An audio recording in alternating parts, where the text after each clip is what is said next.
Praise the lord. హల్లెలూయా. మన ప్రభువును రక్షకుడును అతి త్వరలో రానైన యేసుక్రీస్తు వారి యొక్క పరిశుద్ధమైన నామములో మీ అందరికీ శుభములు తెలియజేస్తూ ఉన్నాను. I greet you all in the matchless name of Jesus Christ of Nazareth. आप सबको यीशु मसीह के नाम पे शुभकामनाएं. మరి ఒక పునరుద్ధాన దినమున దేవుని సన్నిధిలో సజీవులుగా ఉండటానికి దేవుడు మనకు కృపనిచ్చాడు. ఆయన ఇచ్చిన కృపను బట్టి ఆయనకు వందనాలు. ఎంతో మంది మరి ఈ రోజుని చూడాలనుకొని కూడా ఈరోజు లేరు ఇక్కడ. మరి దానికి కారణం ప్రభు చిత్తం. అయితే మనం ఇంకా ఉన్నామంటే మన ద్వారా ఆయన చేసుకోవాల్సిన పనులు ఇంకా ఉన్నాయని నమ్మాలి, దేవుని బిడ్డలం అయితే. అంతేగాని ఇంకా కొన్ని బాధ్యతలు ఉన్నాయి, పిల్లలు పెళ్లిళ్ళు చేయాలి, చదివించాలి, వాళ్ళని సెటిల్ చేయాలి, ఈ కాదు మనకుంది. దేవుని పని ఇంకా ఏదో మిగిలి ఉంది. అందుకే మనం ఈ లోకంలో ఉన్నామనే విషయాన్ని మనం గ్రహించాలి. మరి గడిచిన కొన్ని వారాలుగా దేవుని వాక్యం యొక్క ప్రాముఖ్యతను తెలుసుకుంటూ, దేవుని వాక్యం ఏ విధంగా మనకి మరి ఆశీర్వాదకరంగా ఉంటుందో వింటూ వచ్చాం. గడిచిన వారం అయితే దేవుని వాక్యం మనకి ఆనందాన్ని ఇస్తుంది అనేటువంటి విషయాన్ని మనం తెలుసుకున్నాం. ఈరోజు మరి దేవుని వాక్యం మనల్ని పరిశుద్ధపరుస్తుంది మరియు రక్షిస్తుంది అనేటువంటి విషయాన్ని ధ్యానిద్దాం. God's word, the word of God sanctifies us and saves us. దేవుని వాక్యం మనల్ని పవిత్రపరుస్తుంది, పరిశుద్ధపరుస్తుంది, అదేవిధంగా మనల్ని రక్షిస్తుంది. దేవుని వాక్యం లేకపోతే మనం పవిత్రపరచబడే అవకాశం లేదు. దేవుని వాక్యం లేకపోతే మనం పరిశుద్ధపరచబడే అవకాశం లేదు. ఎందుకంటే దేవుడు పరిశుద్ధుడు, ఆయన వాక్యము పరిశుద్ధమైనది. పరిశుద్ధమైనదే మనల్ని పరిశుద్ధపరచగలదు, కానీ ఇక ఏది పరిశుద్ధపరచలేదు. ఇంకేదైనా పరిశుద్ధమైనది ఉందా అండి? మీకు తెలిసింది ఏమనుందా? దేవుడు తప్ప పరిశుద్ధుడు లేడు. దేవుని వాక్యం తప్ప పరిశుద్ధమైనది ఇంకొకటి లేదు. అంటే మనం పరిశుద్ధపరచబడాలి అంటే ఏం కావాలి మనకి? దేవుని వాక్యం. అదేవిధంగా రక్షకుడు మన యేసుక్రీస్తు ప్రభువే. ఆ రక్షకుడు అనేటువంటి యేసుక్రీస్తు ప్రభువే వాక్యము. కాబట్టి వాక్యమే మనల్ని రక్షిస్తుంది. ఏ విధంగా ఈ యొక్క పరిశుద్ధపరచబడుట లేదా పవిత్రపరచబడుట, రక్షించబడుట అనేది వాక్యం ద్వారా మన జీవితాల్లో జరుగుతుందో ఒకసారి మనం తెలుసుకునే ప్రయత్నం చేద్దాం. 17వ కీర్తన 4వ వచనాన్ని ఒకసారి చదువుదాం. Psalm 17 4th verse. Psalm 17 4th verse. Concerning the works of men, by the word of thy lips I have kept me from the paths of the destroyer. మనుష్యుల కార్యముల విషయమైతే బలాత్కారుల మార్గములు తప్పించుకొనుటకై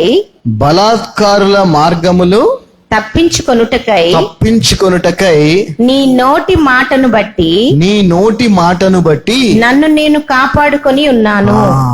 చూడండి, ఇక్కడ దావీదు ఏమంటున్నాడంటే, ఈ లోకము బలాత్కారులతో నిండిపోయింది. ఈ లోకము పాపముతో, చెడుతనముతో నిండిపోయి ఉంది. అనేక దుష్ట మార్గాలు, చెడు మార్గాలు నా ఎదుట, నా కళ్ళ ముందు కనిపిస్తా ఉన్నాయి. కానీ వాటిలోకి వెళ్లకుండా, ఆ మార్గాల్లోకి పోకుండా, నేను దుష్టుడిగా మారిపోకుండా నీ నోటి మాటలు నన్ను కాపాడుతున్నాయి అంటున్నాడు. హల్లెలూయా. సో దేవుని వాక్యం ఈరోజు మనం చూస్తే లోకము ఎంత చెడ్డదిగా ఉందంటే మాటల్లో చెప్పలేం. ఎంత చెడ్డదిగా ఉందంటే లోకం మనం మాటల్లో చెప్పలేం. కొన్ని సంఘటనలు చూస్తుంటే అసలు నిజంగా అవి జరుగుతున్నాయా లేదా అనే ఆలోచన వస్తుంది. కానీ నిజం, వాస్తవం జరుగుతున్నాయి. అసలు హత్యలు కానివ్వండి, మానభంగాలు కానివ్వండి, కిరాతకంగా చంపేయటం కానివ్వండి, అసలు ఏది మనల్ని ఆ కార్యాల వైపు, ఆ చెడుతనం వైపు వెళ్లకుండా ఆపుద్దంటే దేవుని నోటి నుంచి వచ్చే మాటలే. ఎవ్వరికి హాని చేయొద్దని దేవుడు చెప్పిన మాటలే మనల్ని ఆ తప్పుడు పనులు చేయకుండా కాపాడతాయి. దేవుని నోటి నుంచి వచ్చే మాటలే మరి అటువంటి ఆ చెడు మార్గాల్లోనికి వెళ్లకుండా నన్ను కాపాడుతున్నాయి. ఆ చెడు మార్గాల్లోకి వెళితే ఏమవుద్ది? నరకమే. నరకమే. So word of God which is delivered from the mouth or lips of the God are protecting, helping David to not to go astray. మరి దేవుని వాక్యమే మనల్ని కూడా ఈ రోజున పాపము చేయకుండా ఆపుతుంది అని మనం గ్రహించాలి. ఒక మనుషులైతే మనస్సాక్షి అంటారు, కానీ మనమైతే పరిశుద్ధాత్ముడు అంటాం. హల్లెలూయా. ఏదన్నా తప్పు చేయాల్సి వస్తే, ఏదైనా చిన్న అబద్ధం ఆడాల్సి వచ్చినా కూడా ఖచ్చితంగా మనలో ఉన్న ఆత్మ దాన్ని ఒప్పుకోదు కదా, వెంటనే ఒప్పుకోదు. కానీ మనం ఏం చేస్తామంటే ఆ ఆత్మని కాస్త పక్కన పెట్టి ఆ సమయానికి మనం చెప్పాల్సిన అబద్ధం చెప్పేస్తాం.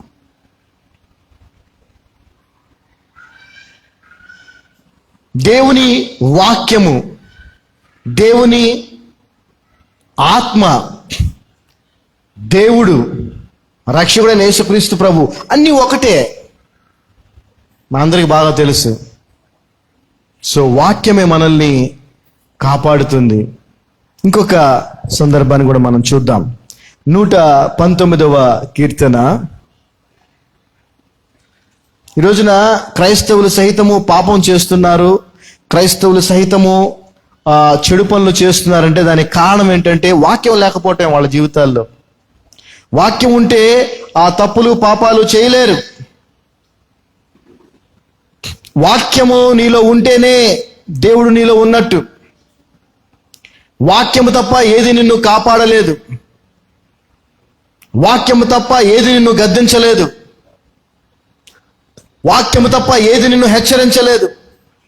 అటువంటి హెచ్చరించే, గద్దించే, కాపాడే వాక్యము నీలో లేకపోతే, నీ జీవితంలో లేకపోతే, నీ దగ్గర ఉండొచ్చు, బైబిల్స్ ఉండొచ్చు, ఉపయోగమే ఉంది. నీ హృదయంలో ఉండాలి వాక్యం, నీ హృదయంలో వాక్యం ఉండాలి. చూడండి 119వ కీర్తన 9, 10, 11 వచనాలు చదువుకుందాం. Wherewithal shall a young man cleanse his way? By taking heed there to account to thy word. చదవమ్మా. యవ్వనులు దేని చేత తమ నడత పరిశుద్ధపరచుకొందురు. నీ వాక్యమును బట్టియే కదా అని నీ జాగ్రత్తగా చూచుకునే కదా. ఈ రోజున మనం చూడండి, ఈ కాలం కుర్రోళ్ళు లాంటి కాలం అమ్మాయిలు అబ్బాయిలు అంటామే తప్ప ఈ కాలం చిన్నపిల్లలు భయంకరం అని అంటాము మనం. పసిపిల్లలు, ఈ కాలం పసిపిల్లలు భయంకరంగా ఉన్నారు అంటారు ఎవరన్నా? ఆ మాట రాదు. ఈ కాలంలో వృద్ధులు భయంకరం అన్నారు, ఈ కాలంలో యవ్వనస్తులు. ఎందుకనంటే యవ్వనస్తులే అత్యంత పాపమునకు లోనైనటువంటి మనుషులు ఈ లోకంలో ఈ రోజున. వాళ్ళు మరి వాళ్ళ మార్గాన్ని ఎలా సరి చేసుకోగలరు? ఆయన వాక్యం చేతనే అంట. మళ్ళీ చదవమ్మా, తెలుగులో అందరికి అర్థం వాళ్ళకి స్పష్టంగా. యవ్వనులు దేని చేత తమ నడతను శుద్ధిపరచుకొందురు. నీ వాక్యమును బట్టి దానిని జాగ్రత్తగా చూచుకొనుట చేతనే కదా. అంతే కదా. అరే నేను చేస్తున్న పని ఇది కరెక్టా కాదా అని వాక్యంలో చూస్తేనే కదా తెలుస్తుంది వాళ్ళకి. నిన్ననే ఒక వీడియో చూశాను.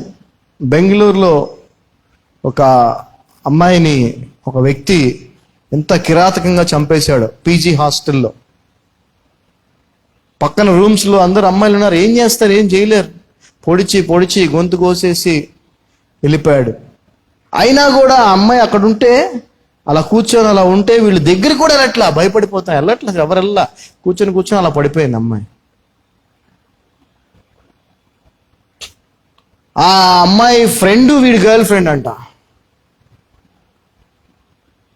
ఈ అమ్మాయి వల్ల వాళ్ళ ఫ్రెండ్ వీడి గర్ల్ ఫ్రెండ్ వీడికి దూరం అయిందని ఆ అమ్మాయిని చంపాడంట.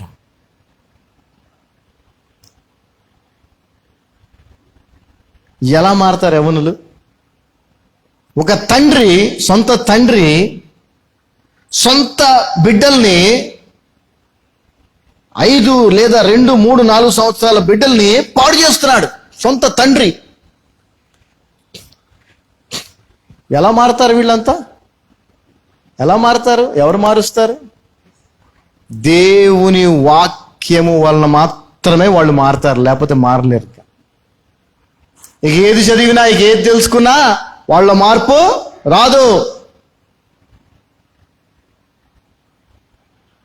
మన పిల్లలు కూడా మార్పు చెందిన వారై ఉండాలి అంటే, చెడుతనములకు దూరముగా ఉండాలంటే మన పిల్లలకు కూడా మనము వాక్యాన్ని నేర్పించాలి.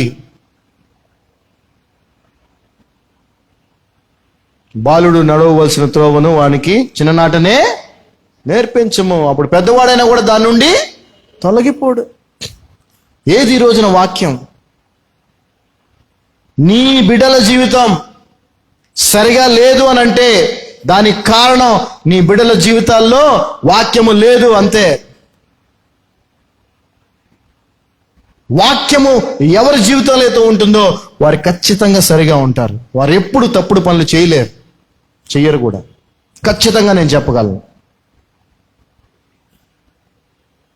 వాక్యము నెరవేర్చబడినటువంటి జీవితాలుగా మా జీవితాలు ఉన్నాయి. యవనులు దేని ద్వారా వాళ్ళు తెలుసుకుంటారు వాళ్ళు చేసే తప్పని? వాక్యం ద్వారానే. ఆ వాక్యమే వారి జీవితాల్లో లేనప్పుడు ఎలాగ వాళ్ళు తెలుసుకుంటారు? దయచేసి చెప్తున్నాను, పిల్లలున్న వారికి, యవనస్తులు పిల్లలున్న వారికి, మీరు అమ్మా చాలామంది చెప్తుంటారు పిల్లల కొరకు ప్రార్థన చేయండి అనగా నేను పొద్దునే 3 లేచి ప్రార్థన చేస్తానే ఉంటారు వాళ్ళ కోసం. ప్రార్థన పని చేయదని నేను చెప్పట్లా, ప్రార్థన చేస్తే పని చేస్తే ప్రార్థన అవసరమే. కానీ వాక్యం చాలా ప్రాముఖ్యమైంది. నీ పిల్లల్ని చిన్నప్పటి నుంచే దేవుని మందిరానికి తీసుకువెళ్ళి వాక్యాన్ని వినటం, వాక్యాన్ని చదువుకోవటం, కుటుంబ ప్రార్థనలో ఉండటం ఇవి నువ్వు నేర్పిస్తే ఈ రోజున ఆ పరిస్థితి వాళ్ళకు ఉండదు. అవి చేయకుండా ఇప్పుడు నా కొడుకు పాడైపోయాడని నువ్వు ఉపవాస ప్రార్థన చేస్తే ఏం లాభం? ఇప్పటికైనా నువ్వు చేయాల్సింది ఏంటి తెలుసా? నీ కొడుకో నీ కూతురో ఏదైతే చెడు మార్గంలో ఉన్నారో వాళ్ళు వాక్యం వినేలా చెయ్యి, వాక్యం చదివేలా చెయ్యి. నువ్వు వాక్యం చెప్పు కూర్చోబెట్టి. ఎందుకంటే వాక్యం ఒక్కటే ఒక వ్యక్తిని మార్చగలదు, వాక్యం మాత్రమే మార్చగలదు. ఆ తర్వాత 10వ వచనం మనం చూసినట్లయితే, with my whole heart have I sought thee. Oh, let me not wander from thy commandments. Thy word have I hid in my heart, that I might not sin against thee. నా పూర్ణ హృదయముతో నిన్ను వెదికి ఉన్నాను. నన్ను నీ ఆజ్ఞలను విడిచి తిరగనీయకము.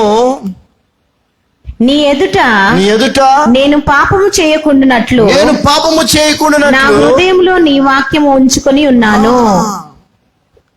నేను పాపం చేయకుండా ఉండాలి కాబట్టి నా హృదయంలో నీ వాక్యాన్ని పెట్టుకున్నాను నేను, అందుకే నేను పాపం చేయలేకపోతున్నాను. ఎవరి జీవితంలో అయినా మార్పు రావాలి అని అంటే అది దేవుని వాక్యం వల్లనే అవుతుంది. నా జీవితంలో కూడా దేవుని వాక్యం వల్లనే మార్పు వచ్చింది, ఇప్పుడు ఇంకా వస్తూ ఉంది. నేనేదో పూర్తిగా మారానని ఎప్పుడు చెప్పను. ఎవరు మారలేరు పూర్తిగా. మారుతూ మారుతూ మారుతూ మారుతూ మారుతూ ఒక స్టేజ్కి వెళ్ళి, అంటే ఆయన స్వరూపంలోనికి 100%గా వెళ్ళలేము. ఆ వెళ్ళే ప్రయత్నంలో 50లోనో 60లోనో వచ్చి మనం ప్రభు దగ్గరికి వెళ్ళిపోతాం, అంతే.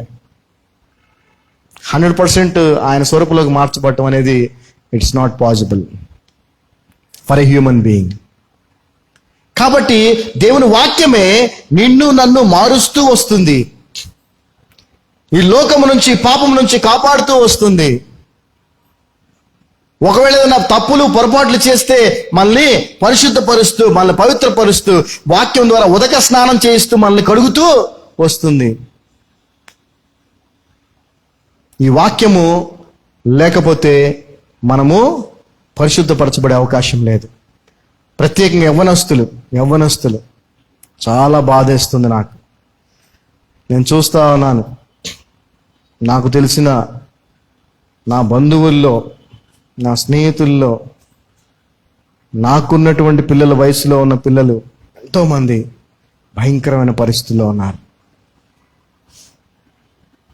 కానీ దేవునికి ఎంతగా మేము కృతజ్ఞత చెల్లిస్తున్నామంటే ఆ తల్లిదండ్రులందరూ కూడా ఏడుస్తూ మాతో చెప్తూ ఉన్నప్పుడు, ఆ తల్లిదండ్రులందరూ కూడా దేవుణ్ణి మహింపరుస్తున్నందుకు మా బిడ్డలను బట్టి, దేవుడు మీకు ఎలాంటి బిడ్డల్ని ఇచ్చాడయా, ఎంత ధన్యులు మీరు అంటున్నప్పుడు దేవుని మేము ఎంతగానో స్తుతిస్తూ ఉన్నాం.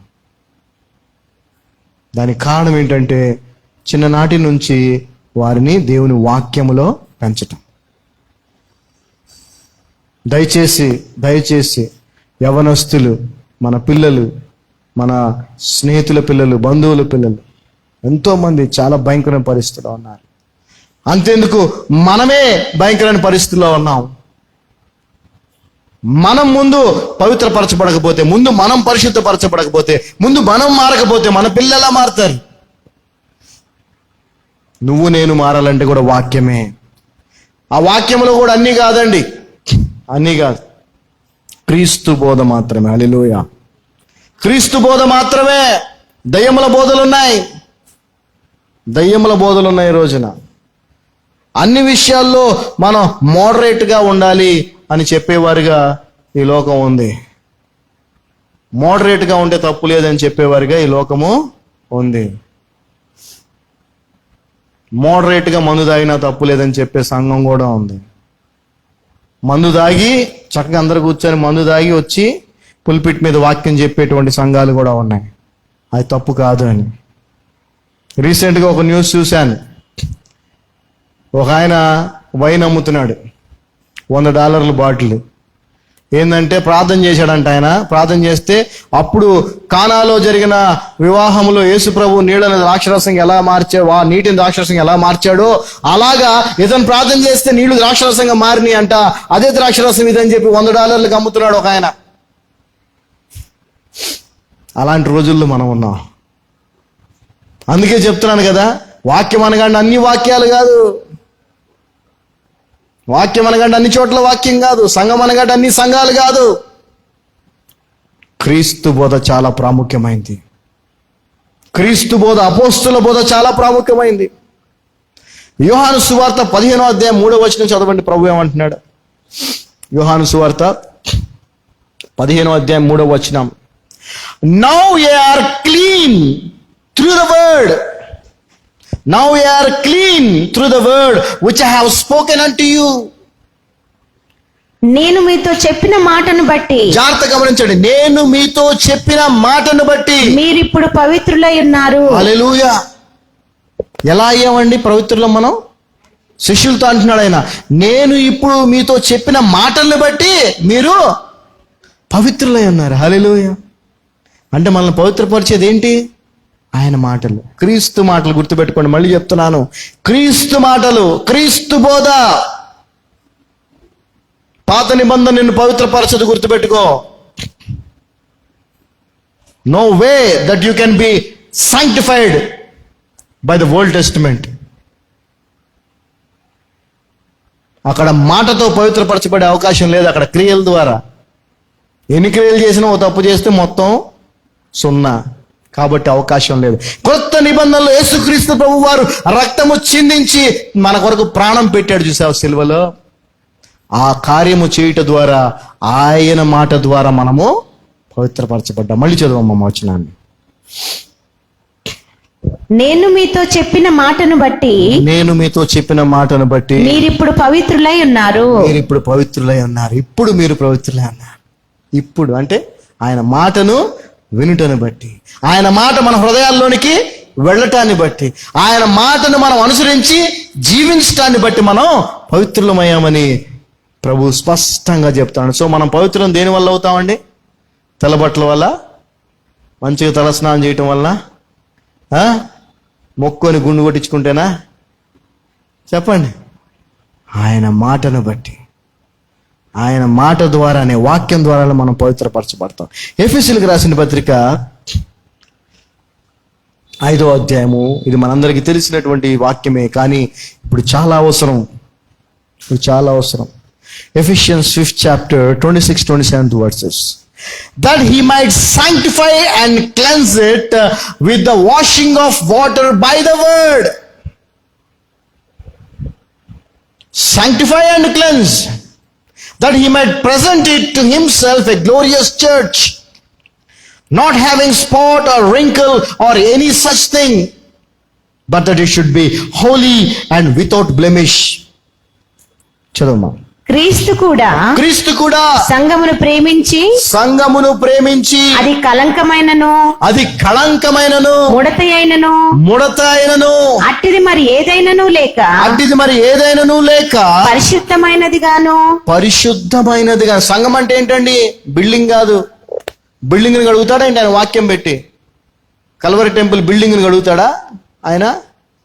కరుణాపురం చర్చి బిల్డింగ్ ని కడుగుతాడా? దేని కడుగుతాడండి ఆయన? సంఘం అంటే ఎవరు? మనం. ఇది గుర్తుపెట్టుకోండి అమ్మా. ఇది చాలా మంది తెలియక పొరపడుతున్నారు. క్రైస్తవులందరూ చర్చి సంఘం అనగానే బిల్డింగ్ అనుకుంటున్నారు. అబ్బా ఏముందండి చర్చి అంటున్నారు. అది కాదురా బాబు చర్చి. నువ్వురా చర్చి, నువ్వు నేను చర్చి, మనం చర్చి. మనం చర్చి అంటే చదవమ్మా. పరిశుద్ధమైనదిగాను నిర్దోషమైనదిగాను మహిమగల సంఘముగాను ఆయన తన ఎదుట దానిని నిలువబెట్టుకొనవలెనని వాక్యముతో ఉదక స్నానము చేత దానిని పవిత్రపరిచి పరిశుద్ధపరచుటకై దాని కొరకు తన్ను తాను అప్పగించుకొనెను. సో ఇంతకుముందు చూసాం యోహాను 15:3 నేను చెప్పిన ఈ మాటలను బట్టి మీరు ఇప్పుడు పవిత్రులై ఉన్నారన్నాడు. అదేవిధంగా ఆయనే మనము ఎటువంటి కళంకము ముడత లేకుండా, అంటే మనలో ఏ పాపము ఏ లోక సంబంధమైనవి లేకుండా ఉండాలని చెప్పి ఆయన వాక్యముతో మనకి స్నానము చేయిస్తూ మనల్ని పరిశుద్ధపరుస్తూ పవిత్రపరుస్తూ ఉన్నాడంట. ఎందుకంటే రేపు ఆయన వచ్చే సమయానికి ఆయన ఎదుట ఏ పాపము లేనటువంటి నిష్కళంకమైనటువంటి పౌరం వలెయో సంఘముగా మనం ఆయనకి కనపడాలి అని ఆశ కడుతున్నాడు. హల్లెలూయా. అందుకోసం ఆయన శిలువలో మరణించింది. అంతేగాని నువ్వు ఎట్టబడితే అట్ట జీవించి పరలోకానికి వెళ్తానని నరకానికి వెళ్ళిపోవటం కోసం కాదు. ఆయన కృప నీకు పాపము చేయటానికి అనుమతినిచ్చి నువ్వు నరకానికి వెళ్ళటానికి ఉపయోగపడేది కాదు. ఆయన కృప నిన్ను రక్షించి నిన్ను పవిత్రుడిగా పరిశుద్ధుడిగా వాక్యము చేత ఉదక స్నానము చేయించి ఆయన ఎదుట ఎటువంటి పాపము లేని సంఘముగా నిలబెట్టుకోవాలి. దానికోసం ఆయన తను సమర్పించుకున్నాడు. కానీ ఈ రోజున ఆ వాక్యానికి సమయాన్ని ఇవ్వనటువంటి పరిస్థితి క్రైస్తవులు. ఇక్కడ మళ్ళీ చెప్తా ఉన్నాను, ఇది ఏ వాక్యం? కడగటం అంటే ఏంటండి చెప్పండి? మామూలుగా మన మాటల్లో కూడా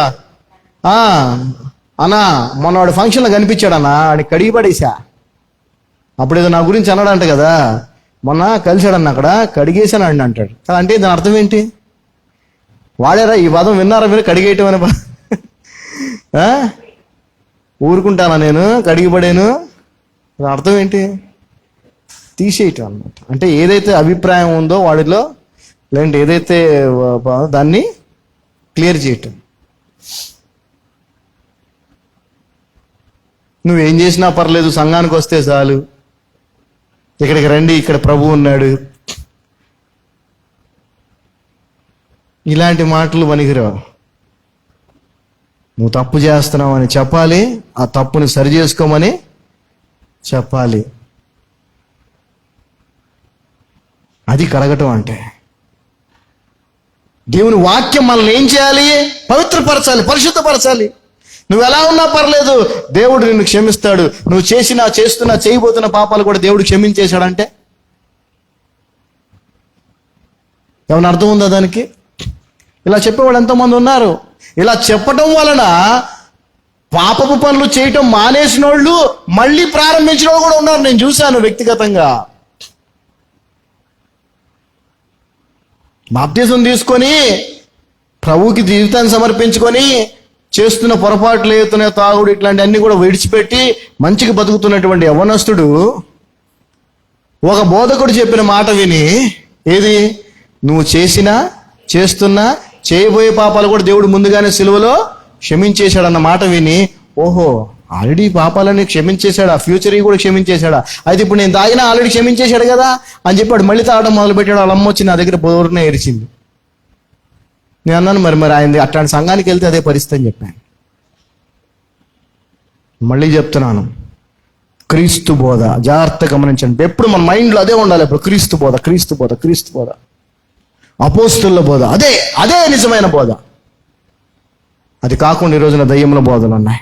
సో దేవుడు మనల్ని ఆయన వాక్యము ద్వారానే పవిత్రపరుస్తాడు, ఆయన వాక్యం ద్వారానే పరిశుద్ధపరుస్తాడు. ఆయన వాక్యం లేకుండా మనం పరిశుద్ధులం అవ్వలేం, పరిశుద్ధంగా ఉండలేం.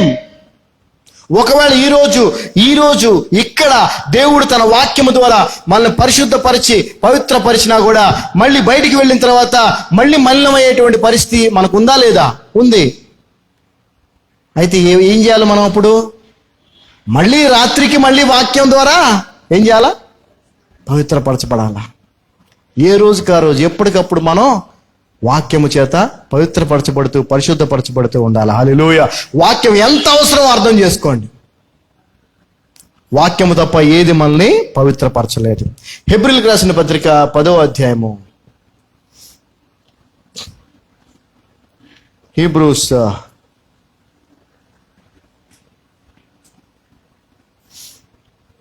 10th chapter 22nd verse 22వ వచనం చదివినట్లయితే, హెబ్రీయులకు రాసిన పత్రిక 10వ అధ్యాయం 22, Hebrews 10th chapter 22nd verse. Let us draw near with a true heart in full assurance of faith, having our hearts sprinkled from an evil conscience and our bodies washed with the pure water. మనస్సాక్షికి కల్మషము దోచకుండునట్లు ప్రోక్షింపబడిన హృదయములు కలవారమును నిర్మలమైన ఉదకముతో స్నానము చేసిన శరీరములు కలవారమునయ్యుండి, నిర్మలమైన ఉదకముతో స్నానము చేసిన శరీరములు కలవారమై ఉండి విశ్వాస విషయములో సంపూర్ణ నిశ్చయత కలిగి యథార్థమైన హృదయముతో మనము దేవుని సన్నిధానమునకు చేరుదము. మనం ఇక్కడ గమనిస్తే వాక్య భాగం ఏం చెప్తుందంటే, ఒక ఎష్యూరెన్స్తో, అంటే ఒక దృఢమైన విశ్వాసముతో, నమ్మకముతో మనం దేవుని సన్నిధికి రావాలంట. ఏమని? ఆ దేవుని సన్నిధిలో వాక్యము ద్వారా మనము పవిత్రపరచబడతాము అని. మనం ఎలాగైతే మరి బయట నుంచి వచ్చినప్పుడు, బాగా తిరిగి వచ్చినప్పుడు, అయితే ఉదయం లేచిన తర్వాత బాత్రూమ్కి వెళ్తాం స్నానం చేయడానికి. ఎందుకు వెళ్తాం చెప్పండి? ఎందుకు వెళ్తాం? పాటలు పాడుకోవడానికా? ఏ ఉద్దేశంతో వెళ్తాం వాష్రూమ్లోకి? మనం స్నానానికి ఎందుకు వెళ్తాం? ఎందుకు? శరీరంలో ఉన్న మురికంతా తొలగించుకోవడానికి వెళ్తాం, అంతేనా? వేరే ఇంకేమన్నా కాదు కదా. మన ఉద్దేశం అదే కదా. అండ్ అక్కడ జరిగేది ఏంటి? అదేనా? మనకున్న మురికంతా, పట్టిన మురికినంత మనం రుద్ది గీకి, అటువంటి నమ్మకంతో విశ్వాసం, దేవుని సన్నిధికి మనం వచ్చేటప్పుడు, నేను ఈ రోజున నాకున్నటువంటి పాపముల నుంచి నేను కడగబడి నేను పవిత్రురాలుగా మారాలి. మారుస్తాడు నా ప్రభువు. ఎందుకంటే వాక్యంలో చెప్పాడు కదా, ఆయనే వాక్యముతో ఉదక స్నానం చేయిస్తాడు కదా. ఆ ఎష్యూరెన్స్తో మనం రావాలి దేవుని సన్నిధికి. ఆ దృఢమైన విశ్వాసంతో, నమ్మకంతో మనం దేవుని సన్నిధికి రావాలి. ఎందుకంటే మనకు వాగ్దానం చేసింది మనిషి కాదు, దేవుడు. హల్లెలూయా. సో ఖచ్చితంగా ఆయన మనల్ని ఆ విధంగా కాపాడుతాడు. ఖచ్చితంగా మనల్ని ఆయన ఆ విధంగా పవిత్రపరుస్తాడు, పరిశుద్ధపరుస్తాడు. హల్లెలూయా. యోహాను సువార్త 17వ అధ్యాయము 17వ వచనం మనం చూసినట్లయితే, యేసుక్రీస్తు వారు తన శిష్యుల నిమిత్తం చేసిన ప్రార్థన. యోహాను 17వ అధ్యాయం ఏంటంటే, యేసుక్రీస్తు ప్రభు వారు తండ్రికి తన శిష్యుల నిమిత్తము చేసిన ప్రార్థన. అంటే మన కొరకు కూడా ఆయన చేసిన ప్రార్థన ఈ 17వ అధ్యాయం. ఈ 17వ అధ్యాయము 17వ వచనం మనం చూసినట్లయితే, యేసు ప్రభు వారి ప్రార్థన చూడండి. Sanctify them through thy truth, thy word is truth. చదవమ్మా. సత్యమందు వారిని ప్రతిష్ఠ చేయుము, నీ వాక్యమే సత్యము. సో తెలుగులో ప్రతిష్ఠ అని ఉంది. సాంక్టిఫై అంటే ప్రతిష్ఠించడం కాదండి తెలుగు ట్రాన్స్లేషన్. అందుకే నేను మీకు చెప్తూ ఉంటాను పొరపాట్లు ఉన్నాయని. శాంక్టిఫై అంటే ఏంటి? పవిత్రపరచటం, పరిశుద్ధపరచటం. వీరిని నీ వాక్యమందు పవిత్రపరిచయా, వాక్యంతో పవిత్రపరిచయా అని తండ్రి అయిన దేవునికి యేసుక్రీస్తు ప్రభు వారు ప్రార్థన చేస్తా ఉన్నారు. హల్లెలూయా. మళ్ళీ చదవమ్మా ఇప్పుడు. సత్యమందు వారిని పవిత్రపరచుము, పవిత్రపరచుము లేదా పరిశుద్ధపరచుము. నీ వాక్యమే సత్యము, నీ వాక్యమే సత్యము. అయా నీ వాక్యముతో వీరిని పవిత్రపరచు, పరిశుద్ధపరచు అని యేసు ప్రభు వారు తన శిష్యుల కొరకు చేసిన ప్రార్థన అది. హల్లెలూయా. ఆ ప్రార్థన ఆలకించిన తండ్రి ఈ రోజున అప్పుడు శిష్యులను, ఇప్పుడు మనల్ని కూడా దేని ద్వారా పరిశుద్ధపరుస్తాడు? మరి దేని ద్వారా? వాక్యము ద్వారానే. హల్లెలూయా. వాక్యం మనల్ని పరిశుద్ధపరుస్తుంది, పవిత్రపరుస్తుంది. కానీ మనం గమనిస్తే క్రైస్తవులు ఇంకా పాపంలోనే ఉంటున్నారు, ఇంకా పాపంలోనే ఉంటున్నారు. పాపాన్ని విడిచిపెట్టడానికి ఇష్టపడట్లేదు క్రైస్తవులు. మంచిని ఎవరు ఇష్టపడట్లేదు, మేలుని ఎవరు ఇష్టపడట్లేదు. మంచి చెప్తుంటే ఎవరు వినట్లేదు. మనం మంచి చెప్పే కొద్దీ మనల్ని విడిచిపెట్టి వెళ్ళిపోతున్నారు తప్ప వారు చేస్తున్న తప్పును మాత్రం విడిచిపెట్టట్లేదు. ఇది చాలా బాధాకరం. యోహాను సువార్త 20వ అధ్యాయము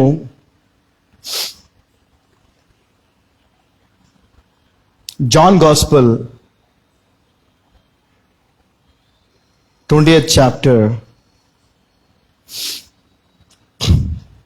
31st verse.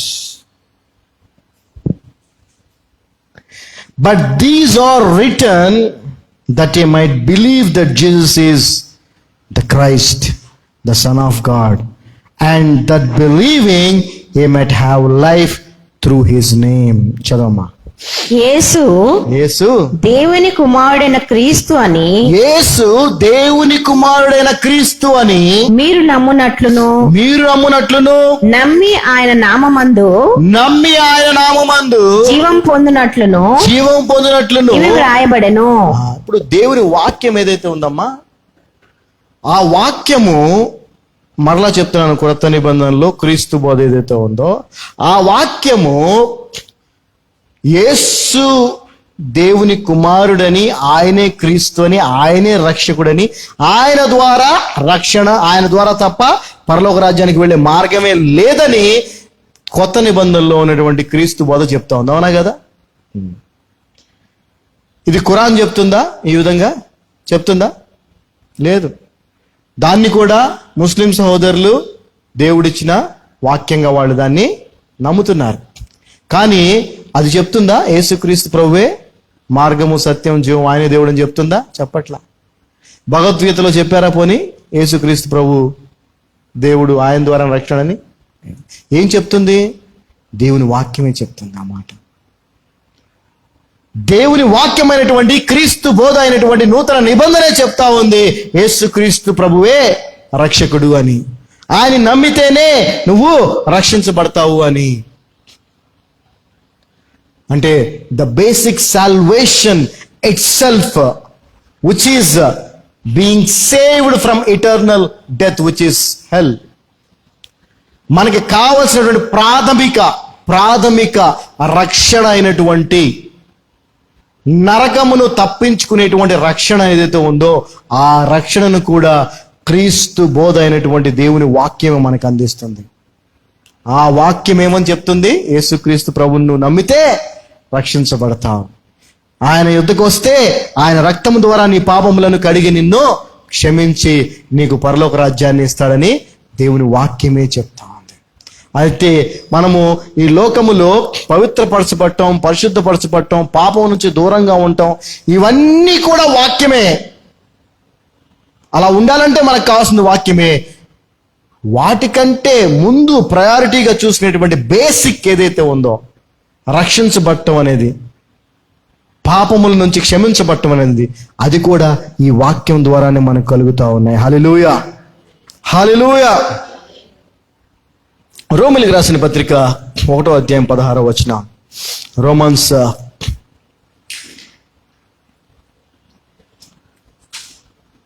1st chapter 16th verse. For I am not ashamed of the gospel of Christ, for it is the power of God unto salvation to everyone that believeth, to the Jew first and also to the Greek. చదవమ్మా. సువార్తను గూర్చి సువార్తను గూర్చి నేను సిగ్గుపడువాడను కాను. నేను సిగ్గుపడువాడను కాను. ఏలయనగా నమ్ము ప్రతివానికి మొదట యూదునికి గ్రీసు దేశస్థునికి కూడా రక్షణ కలుగ చేయుటకు అది దేవుని శక్తి అయి ఉన్నది. సువార్త ఏంటండి? సువార్త కూడా వాక్యములో భాగమే. సువార్త దేవుని శక్తి మనల్ని రక్షించటానికి, మనల్ని కాపాడటానికి, నరకానికి పోకుండా మనల్ని కాపాడటానికి. ఈ సువార్త అనేటువంటి ఆ వాక్యాన్ని నువ్వు ఇంకా నీ పిల్లలకో, నీ భర్తకో, నీ కుటుంబ సభ్యులకో నువ్వు అందించలేదు కాబట్టే వాళ్ళు ఇంకా దేవుని మార్గంలోకి రాలేదు. చాలా మంది క్రిస్టియన్ ఫ్యామిలీస్ కదా, నా కొడుకు ఆల్రెడీ రక్షించబడే ఉంటాడులే అని అనుకొని వాడు ఆ చెడు మార్గాల నుంచి బయటికి రావాలి ప్రభువా, వాడు మంచిగా మారాలి ప్రభువా అని ప్రార్థన చేస్తుంటారే తప్ప వాడు రక్షించబడాలని ప్రార్థన చేయరు. వీళ్ళకున్న అపోహ ఏంటంటే మనం క్రిస్టియన్ ఫ్యామిలీ కదా, చిన్నప్పటి నుంచి చర్చికి వచ్చాడు కదా, వాడు రక్షించబడ్డాడు అనుకుంటారు. కాదండి, రక్షణ అనేది మన పుట్టినరోజు ఎలాగో, మన మరణ దినం ఎలాగో, రక్షించబడే దినం కూడా ఒకటి ఉంటుంది ప్రతి ఒక్కడికి. హల్లెలూయా. ఆ రక్షణ దినం ఉండాలి.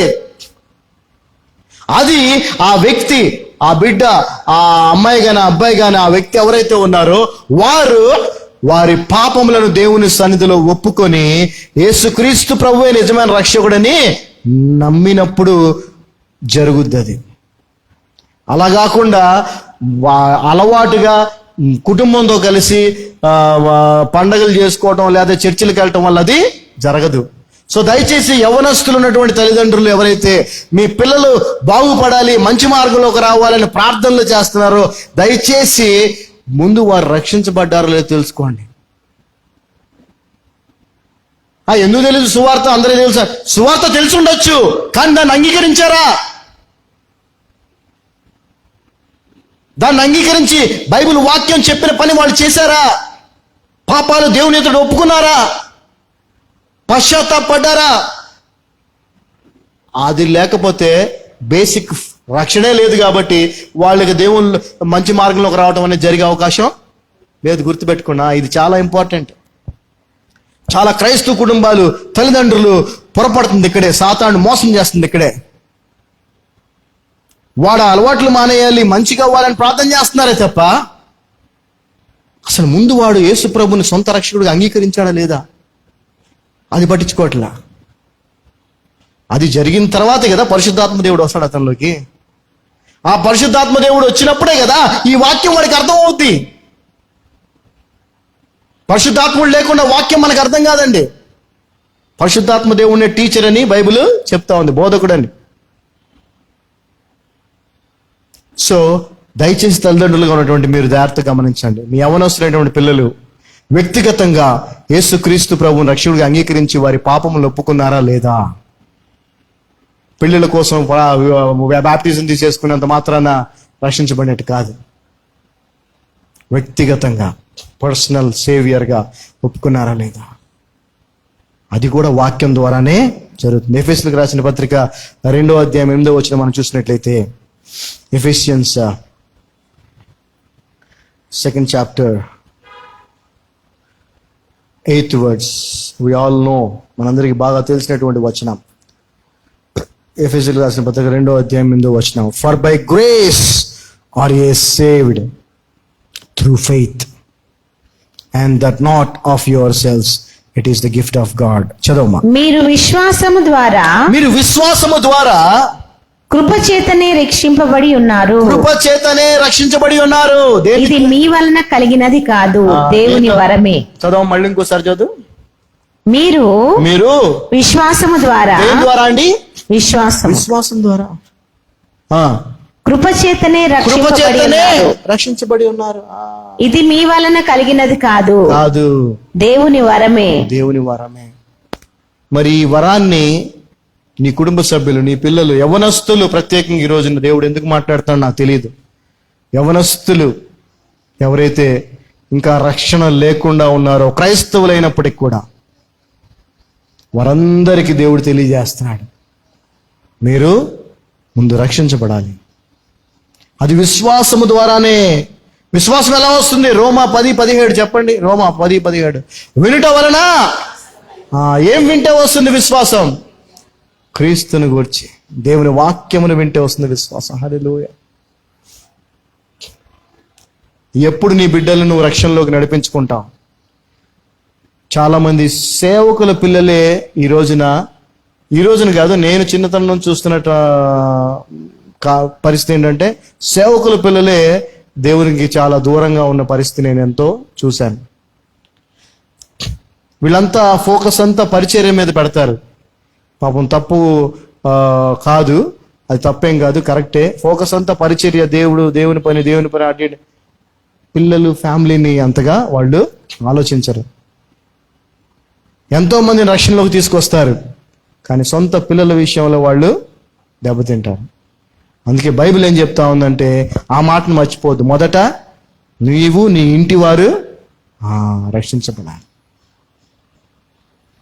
మన తెలుగులో కూడా సామెత ఉంది కదా, ఎంట గెలిచి రచ్చగలవాలా.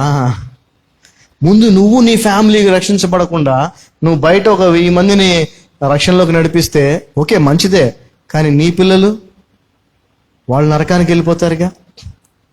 జాగ్రత్త. ముందు నీ కుటుంబ సభ్యులకి వాక్యములో భాగమైనటువంటి సువార్తను చెప్పు. వారిని ప్రభువుని అంగీకరించేలాగా చెయ్యి. ఆ తర్వాత వాక్యము చేత వారికి ఉదక స్నానము జరిగేటువంటి పరిస్థితులు నువ్వు తీసుకురా. అప్పుడు నీ బిడ్డలు ఈ లోకములో ఉన్న చెడుతనాన్ని విడిచిపెడతారు. నీ పిల్లలు పవిత్రపరచబడతారు, పరిశుద్ధపరచబడతారు. ఖచ్చితంగా ఇది తల్లిదండ్రుల మీద ఉన్నటువంటి బాధ్యతగా నేను చెప్తా ఉన్నాను. హల్లెలూయా. తిమోతికి రాసిన 2వ పత్రిక 2 తిమోతి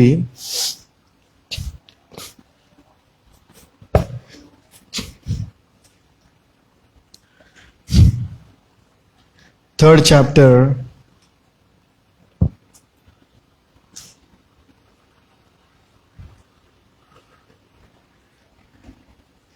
మరి తిమోతికి పౌలు గారు తిమోతిని తన కొడుగ్గా భావించి ఎన్నో చేయాల్సినవి, చేయకూడని డూస్ అండ్ డోంట్స్, ఎన్నో గైడెన్స్లు ఇస్తూ మరి 2 పత్రికలు ఆయన రాశాడు.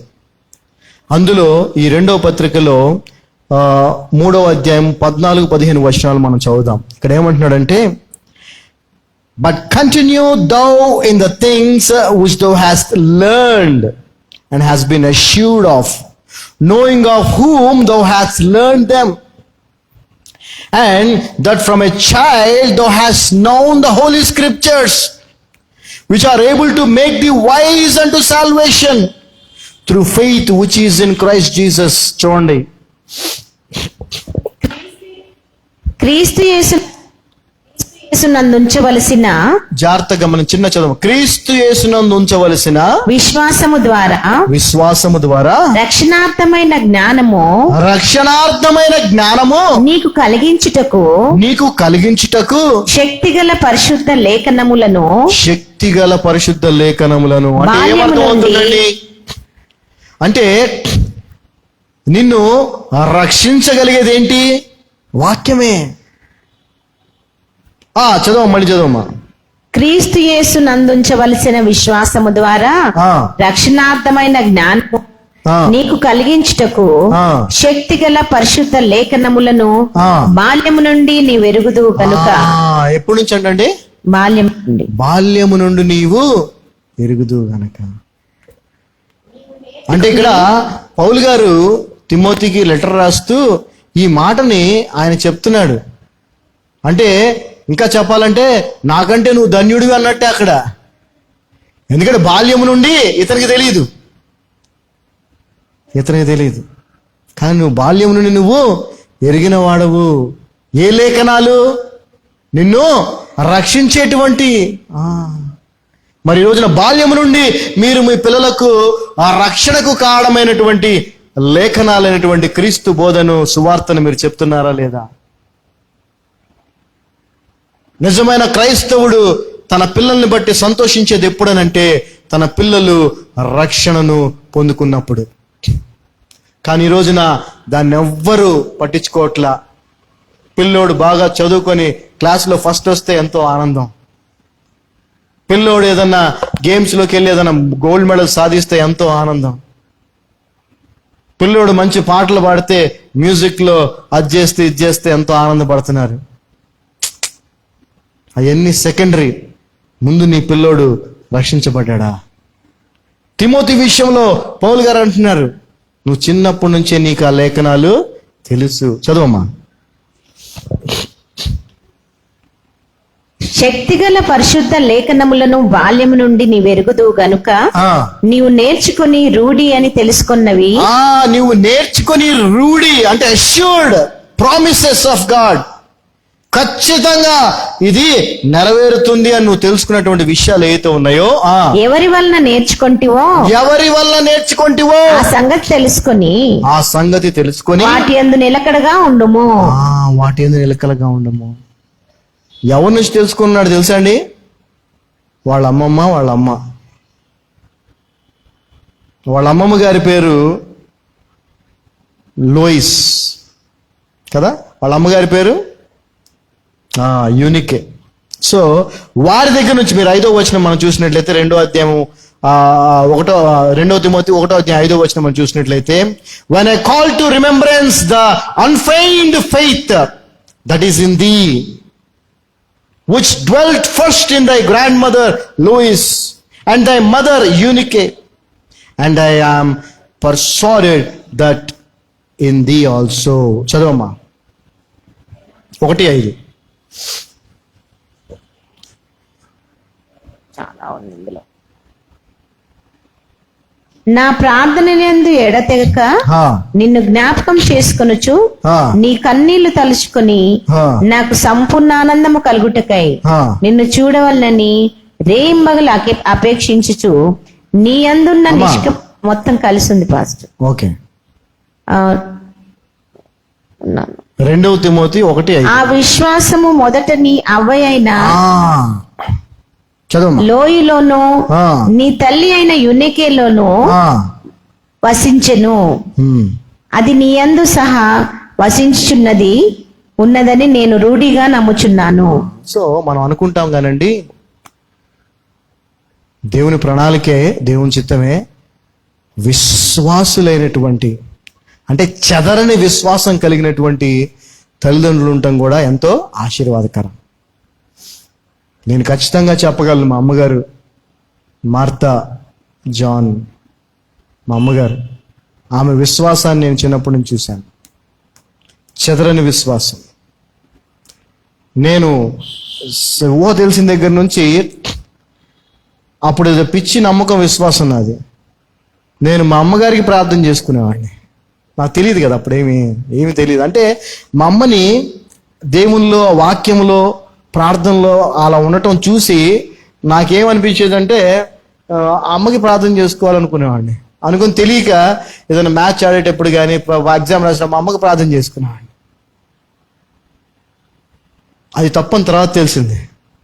అంటే ఆమె విశ్వాసం ఏదైతే ఉందో ఖచ్చితంగా దేవుని కృప ద్వారా మరి ఎందుకో మరి మా ఇంకొక పెదనాన్నగారు మిలాంగ్టన్ గారు అని పెదనాన్నగారు, ఆయన పెట్టారంట నాకు ఈ పేరు. మా అమ్మగారి వాళ్ళ అక్కగారి హస్బెండ్ తిమోతి అని. మరి ఏ విధంగా అది యాదృచ్ఛికమైతే నేను అనుకోను, ఖచ్చితంగా దేవుని ప్రణాళిక అనుకుంటాను. హల్లెలూయా. సో మా అమ్మగారు కలిగినటువంటి ఆ విశ్వాసాన్ని దేవుడు నాకు కూడా ఇచ్చాడు, ఇక్కడ తిమోతికి ఇచ్చినట్టు. ఆమేన్, దేవుని స్తోత్రం. సో నిజంగా అంటే దీని అర్థం ఏంటి? నీవు ఎలాగా ఎటువంటి విశ్వాసాన్ని నువ్వు కలిగి ఉన్నావో అదే నీ పిల్లలకు ఆశీర్వాదం అవుద్దని అర్థం. అర్థమవుతుందా? నువ్వు విశ్వాసగా ఉండకుండా, నువ్వు దేవుని వాక్యాన్ని అనుసరించి జీవించకుండా నీ పిల్లలు బాగుపడాలంటే ఎట్లా జరుగుతుంది? అది జరగదు. ఒకవేళ దేవుని ప్రణాళికలో ఉండి వాళ్ళు ప్రత్యేకంగా ఏర్పాటు చేయబడితే ఖచ్చితంగా దేవుడు చేస్తాడు, అది విషయం. కానీ జనరల్గా రావాల్సి వస్తే అది ఎలా జరగాల? ముందు తల్లిదండ్రులు, వాళ్ళ నుంచి ఆ విశ్వాసం నీకు వస్తుంది, ఖచ్చితంగా వస్తుంది. నిన్ను చూసే వాళ్ళు నేర్చుకుంటారు. సో తల్లిగా తండ్రిగా నువ్వు కదలని చెదరని విశ్వాసాన్ని కలిగి ఉండాలి. హల్లెలూయా. సో ఇక్కడ తిమోతితో ఎన్నో విషయాలు చెప్తూ ఆయన అంటున్నాడు, మరి ఈ యొక్క విశ్వాసం నీకు మీ యొక్క తల్లిగారు అమ్మమ్మ గారు అయినటువంటి వారి దగ్గర నుంచి నీకు వచ్చిందని నమ్ముతున్నా. అదే విశ్వాసం నువ్వు కూడా కలిగి ఉన్నావని నేను నమ్ముతున్నాను అంటున్నాడు. దయచేసి తల్లిదండ్రులు కలిగిన బిడ్డలు మీరందరూ కూడా మీ పిల్లలకు విశ్వాసము, దేవుని విశ్వాసము వారి జీవితాల్లో కూడా ఉండాలి అని అంటే మీరు దాన్ని ముందు కలిగి ఉండాలి. ఆ విశ్వాసం దేని వల్ల వస్తుంది? వాక్యము వినటం వల్ల. మీరు వాక్యం చేత పవిత్రపరచబడతా ఉన్నారంటే ఆటోమేటిక్గా మీ పిల్లలు కూడా పవిత్రపరచబడతా ఉంటారు. There is no other way to be sanctified. వేరే మార్గం లేదు మనం పరిశుద్ధపరచబడటానికి, పవిత్రపరచబడటానికి. వాక్యం ఒకటే మార్గం. వేరే మార్గం లేదు మనం రక్షించబడటానికి. సువార్తను అంగీకరించడమే మార్గం. సో దేవుని వాక్యం మనల్ని పవిత్రపరుస్తుంది, పరిశుద్ధపరుస్తుంది. మనకు కావాల్సిన రక్షణకు కావాల్సిన విశ్వాసాన్ని కూడా ఆ వాక్యమే ఇస్తుంది. Knowing the Holy Scriptures and the doctrine of Christ Jesus will make us His disciples. ఎప్పుడైతే ఆయన వాక్యాన్ని మనం విని దాన్ని అనుసరించి జీవిస్తామో అప్పుడు మనము యేసుక్రీస్తు శిష్యులం కూడా అయిపోతాం. హల్లెలూయా. యేసుక్రీస్తు శిష్యులం కూడా అయిపోతాం. ఈ రోజున శిష్యులుగా ఉండటానికి అసలు శిష్యులు అనే మాటని ఎక్కువగా వాడట్లా జనాలు. అసలు క్రైస్తవులు అనే మాట మాట్లాడుకుంటున్నారు తప్ప శిష్యులు అనే మాటలు మాట్లాడట్లే. ఎందుకంటే క్రైస్తవులుగా ఉంటాం, క్రైస్తవులు దేవుని బిడ్డలు, దేవుని, ఇదే తప్ప శిష్యులు అనే పదాన్ని వాడట్లా. శిష్యులు అనేది చాలా ప్రాముఖ్యమైంది. మనం ఆయన శిష్యులుగా ఉండాలి. ఎప్పుడు ఉంటామంటే ఆయన వాక్యాన్ని అనుసరించి జీవించినప్పుడు మాత్రమే ఆయన శిష్యులుగా ఉంటాం. యాకోబు రాసిన పత్రిక 1వ అధ్యాయము, జేమ్స్ 1st chapter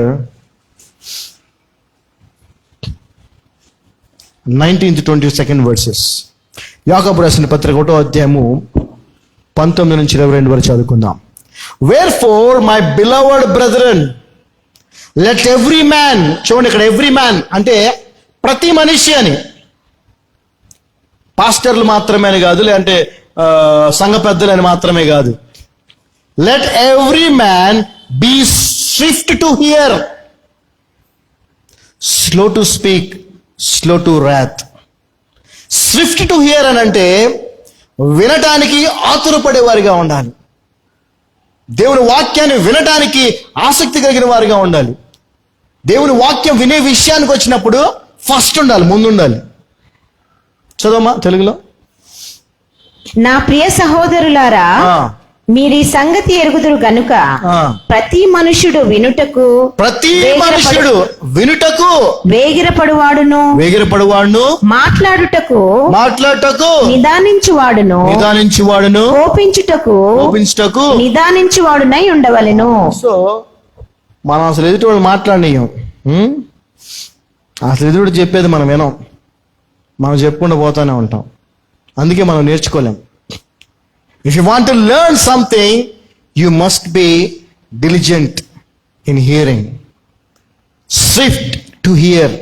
వినటానికి నువ్వు ఇష్టపడినప్పుడు నువ్వు నేర్చుకునే అవకాశం ఉంటుంది.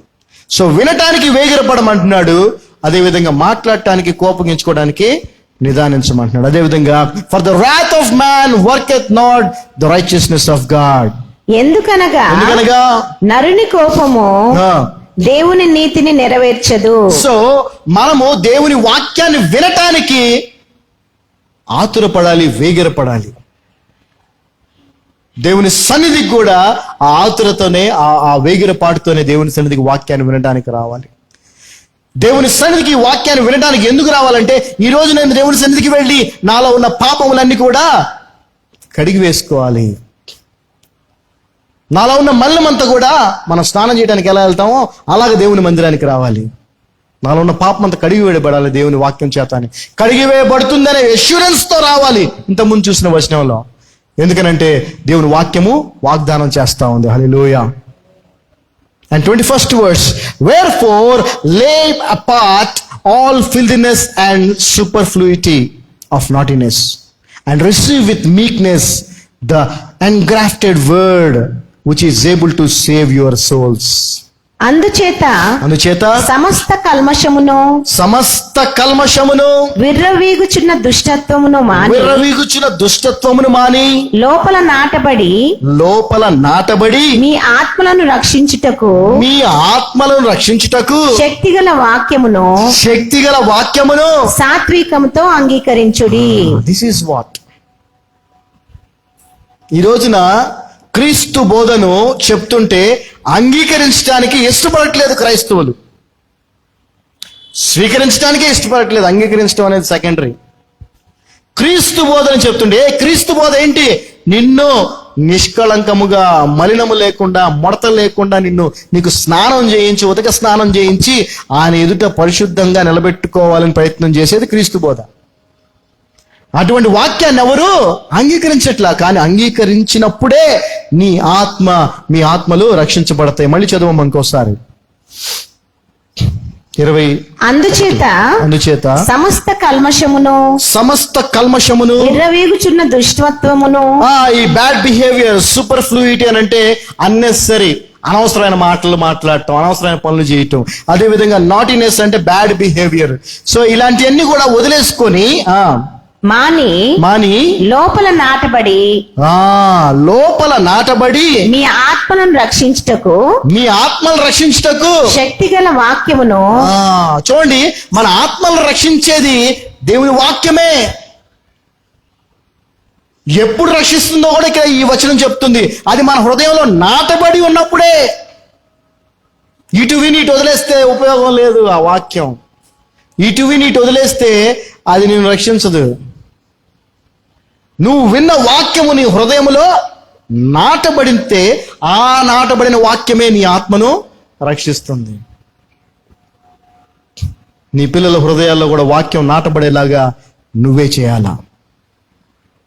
తిమోతికి ఎలాగైతే తన తల్లి మరి అదేవిధంగా అమ్మమ్మ ద్వారా ఆ యొక్క చదరని విశ్వాసము అతనికి సంక్రమించిందో, చిన్ననాటి నుంచే రక్షణకు కారణమైనటువంటి ఆ వాక్య లేఖనాలు అతనికి దొరికాయో, అలాగే నువ్వు కూడా నీ పిల్లలకు ఆ లేఖనాలని అందించగలిగితే, ఆ సువార్త ద్వారా వారు వ్యక్తిగతంగా యేసుక్రీస్తు ప్రభువుని రక్షకుడిగా అంగీకరించేలా చేయగలిగితే నీ బిడ్డలు కూడా వాక్యములో ఉన్న తిమోతిలాగా అవుతారు. హల్లెలూయా, ఆమేన్. బట్ చెప్తున్నాను కదా, మన క్రిస్టియన్ పేరెంట్స్ ఎవరు కూడా పిల్లల ఆత్మీయ జీవితం కొరకు చేయాల్సినవి చేయట్లా. ప్రార్థన చేస్తున్నారు. ప్రార్థన చేయటం తప్పని నేను అన్ను, ప్రార్థన ఫలించదని కూడా నేను అన్ను. ప్రార్థన చేయాలా, మనం చేయాల్సిన పని కూడా మనం చేయాలి. అవునా కదా? చేయాలేదా? బైబిల్ చెప్తుంది కదా, క్రియలు లేని విశ్వాసము. ప్రార్థన చేస్తే సరిపోదు. నీ పిల్లల్ని ఏ విధంగా అయినా సంఘానికి, మందిరానికి తీసుకుని వెళ్ళాలా. నీ పిల్లల్ని ఏ విధంగా అయినా వాక్యం చదువుకునేలా, ప్రార్థన చేసుకునేలా చేయాలా. నీ పిల్లల్ని ఏ విధంగా అయినా నీతో పాటు కుటుంబ ప్రార్థనలో కూర్చుండేలా చేయాలా. ఆ విధంగా చేసినప్పుడే వారు మరి తెలిసే వయసుకు వచ్చినప్పుడు ఎంత త్వరగా అయితే అంత తొందరగా వారు యేసుక్రీస్తు ప్రభువుని రక్షకుడిగా అంగీకరించేలాగా నువ్వు చేయాల్సిన పనులను నువ్వు చేయాలా. సువార్తను కూడా వాళ్ళకి చెప్పాలా. క్రైస్తవ కుటుంబాల్లో జరుగుతున్న పొరపాటు మళ్ళీ చెప్తున్నాను, జాగ్రత్తగా వినండి. మన క్రిస్టియన్ ఫ్యామిలీస్ కదా, మనందరం సంఘానికి వెళ్తున్నాం, మాతో పాటు పిల్లలు కూడా వస్తున్నారు కదా అని మనం వాళ్ళ చెడుతనం నుంచి, వాళ్ళకు ఉన్నటువంటి చెడు వాటి నుంచి విడిపించబడాలి, మంచిగా మారాలి, మంచిగా ప్రార్థన చేస్తారు తప్ప వాళ్ళు యేసుక్రీస్తు ప్రభువును సొంత రక్షకుడిగా అంగీకరించారో లేదో పర్సనల్ గా అది మనం తెలుసుకోవట్లా. వాళ్ళ పుట్టినరోజులు చేస్తున్నాం, వాళ్ళకి ఇంకా ఆయన మంచి క్లాస్లో ఫస్ట్ సెలబ్రేషన్స్ చేస్తున్నాం, కానీ అసలైన సెలబ్రేషన్ అయినటువంటి రీబర్త్, క్రీస్తులో జన్మించడం అనేది వారి జీవితంలో జరిగిందో లేదో మనం గుర్తించట్లా. అది జరిగేలాగా మనమే ప్రయత్నం చేయాలి. హల్లెలూయా. సో మన హృదయములో నాటబడాలి దేవుని వాక్యము. దేవుని వాక్యం అంటే మరలా చెప్తా ఉన్నాను, క్రీస్తు బోధ. ఆ క్రీస్తు బోధే మనల్ని రక్షిస్తుంది, ఇక ఏది రక్షించదు. 22వ వచనం మనం చూసినట్లయితే, but be a doers of the word and not hearers only, deceiving your own selves.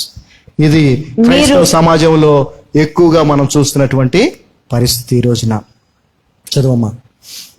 మీరు వినువారు మాత్రమై ఉండి మిమ్మల్ని మీరు మోసపుచ్చుకొనకుండా వాక్య ప్రకారము ప్రవర్తించువారునై ఉండుడి. ఇది అన్నిటికంటే ఇంపార్టెంట్.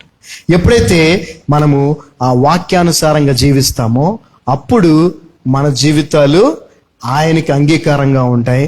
అదేవిధంగా మన జీవితాలు మన బిడ్డలతో పాటుగా ఇంకా ఎంతో మందికి మాదిరిగా ఉంటాయి. మనము మన పిల్లల్ని, మన కుటుంబాన్ని, మన బంధువుల్ని, మన స్నేహితుల్ని రక్షణలోకి తీసుకురాలేకపోతే ఎందుకు మన జీవితం? సో మొదట నీవు, నీ ఇంటికి వారు రక్షించబడాలి. So we have to hear the doctrine of Christ and we have to receive the doctrine of Christ and we have to practise the doctrine of Christ. క్రీస్తు బోధన మనం వినాలి, క్రీస్తు బోధన మనం అంగీకరించాలి, క్రీస్తు బోధన మనం అనుసరించి జీవించాలి. ఎందుకనంటే ఇంకొక వచనాన్ని మనం చూస్తే జేమ్స్ 1:18 యాకోబు రాసిన పత్రిక 1:18 of his own will begat he us with the word of truth that we should be a kind of first fruits of his creatures. ఆయన తాను సృష్టించిన వాటిలో మనము ప్రథమ ఫలముగా ఉండునట్లు సత్యవాక్యము వలన మనలను తన సంకల్ప ప్రకారము కనెను. సో మనల్ని దేవుడు కన్నాడు అంటండి. ఏం చేశాడు? దేవుడు మనల్ని కన్నాడు. దేని వలన? తన సంకల్పం చొప్పున తన సత్య వాక్యము ద్వారా మనం పుట్టిన వారమై ఉండాలి. అంటే వాక్యం యొక్క ప్రాధాన్యత చూసారా? అసలు మన పుట్టుకే వాక్యం అని ఇప్పుడు అర్థమవుతా ఉంది. ఎందుకనంటే ఆ వాక్యమైనటువంటి సువార్తను అంగీకరించే, ఆ వాక్యం ఏదైతే ఒప్పుకోలు చేయమంటుందో దాన్ని మనం ఒప్పుకొనే మన నోటితో మనము పుడుతున్నాం క్రైస్తవులుగా. హల్లెలూయా. ఆయన సంకల్పం చొప్పున. అదేవిధంగా 1 పేతురు 1:23 నుంచి చూసినట్లయితే, 1 Peter 1st chapter 23rd onwards, being born again not of corruptible seed but of incorruptible by the word of God which liveth and abideth forever. చదవమా.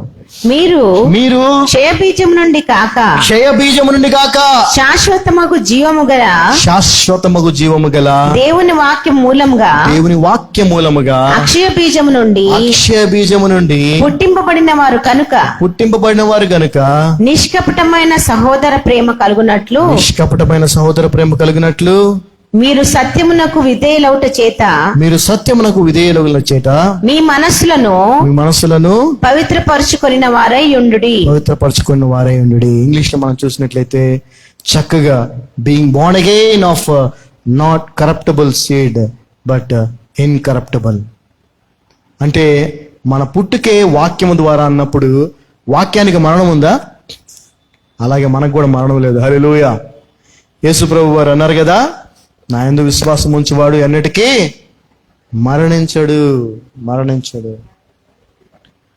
అదేవిధంగా 24వ వచనం, for all flesh is as grass and all glory of man as the flower of grass, the grass withereth and the flower therefore falleth away, but the word of the Lord endureth forever, and this is the word which by the gospel I preached unto you. So దేవుని వాక్యము ఎల్ల కాలము నిలిచి ఉంటుంది. చదవమా. సర్వ శరీరులు గడ్డిని పోలిన వారు. ఇక్కడ చూడండి, ఇక్కడ యేసు ప్రభువుని రక్షకుడిగా అంగీకరించి వాక్యము ద్వారా దేవుని సంకల్పము చొప్పున జన్మించిన వారు కాకుండా మిగిలిన సర్వ శరీరులు, మిగిలిన వారందరూ సర్వ శరీరులు గడ్డిని పోలిన వారు, గడ్డిలో పోయిన వారు వారి అందమంతయు గడ్డి పువ్వు వలె ఉన్నది. గడ్డి పువ్వు వలె ఉన్నది. గడ్డి ఎండును, దాని పువ్వును రాలును. అయితే ప్రభువు వాక్యము ఎల్లప్పుడూ నిలుచును. మీకు ప్రకటింపబడిన సువార్త ఈ వాక్యమే. హల్లెలూయా. సో ఏదండి ఆ వాక్యం? ప్రభువు వాక్యం. చెప్పండి. ప్రభు వాక్యం. క్రీస్తు బోధ, యేసు క్రీస్తు ప్రభువు యొక్క బోధ, అది నిజమైన వాక్యము, అది సత్య బోధ, అది హిత బోధ. ఆ వాక్యమే, ఆ వాక్యములో భాగమే సువార్త. అదే మనల్ని రక్షిస్తుంది. ఆ వాక్యమే మనల్ని చెడుతనం నుంచి, పాపము చేయకుండా కాపాడుతుంది. ఎప్పుడు ఆ వాక్యాన్ని మన హృదయంలో భద్రపరచు. దావీదు అన్నాడు కదా, అయ్యా నేను పాపము చేయకుండానట్లు నీ వాక్యము నా హృదయంలో భద్రపరచుకుంటేని అని. ఆ వాక్యాన్ని, భద్రపరచుకున్న వాక్యమే మన జీవితాల్ని కాపాడుతుంది. సో ఆ వాక్యాన్నే మనము అనుసరించి జీవించినప్పుడు మన పిల్లలు మన నెక్స్ట్ జనరేషన్స్ కూడా దేవుని బిడ్డలుగా ఈ లోకంలో జీవిస్తారు, దేవునికి భయంకరంగా ఉంటారు. So the word of Christ doctrine only sanctifies us. The word of Christ doctrine only saves us. So we have to be swift to hear and accept and practice the word of doctrine. Hallelujah. So దేవుని క్రీస్తు బోధ మాత్రమే మనల్ని రక్షిస్తుంది. క్రీస్తు బోధ మాత్రమే మనల్ని పాపం చేయకుండా ఆపుతుంది. క్రీస్తు బోధ మాత్రమే మనల్ని మరి ఈ లోక మాలిన్యం నుంచి దూరం చేస్తుంది. క్రీస్తు బోధ మాత్రమే మనల్ని పవిత్రపరుస్తుంది, పరిశుద్ధపరుస్తుంది. అదేవిధంగా క్రీస్తు బోధన మనం వినటానికి వేగిరపడే వారిగా ఉండాలి. క్రీస్తు బోధన మనం అంగీకరించే వారిగా ఉండాలి. క్రీస్తు బోధన మనం అనుసరించే వారిగా ఉండాలి. ప్రత్యేకంగా మీ పిల్లల విషయంలో జాగ్రత్తగా ఉండమని దేవుని వాక్యం సెలవిస్తాం. అందరు లేచి నిలబడితే చిన్న ప్రార్థన చేసుకొని దేవుని కృపను కోరుకుందాం. తండ్రి, మీ కృపను బట్టి ఉందన్నా ఈ మధ్యాహ్న సమయంలో మీ పాదాల సన్నిధికి వస్తూ ఉన్నాం. అయ్యా, ఏ యోగ్యత అర్హత లేని మాకు మీరు ఇచ్చిన కృపను బట్టి ఉందన్నా. నీ వాక్యం ఏ విధంగా మాకు ఆశీర్వాదకరమో కొన్ని వారాలుగా మేము వింటూ వస్తూ ఉన్నాం.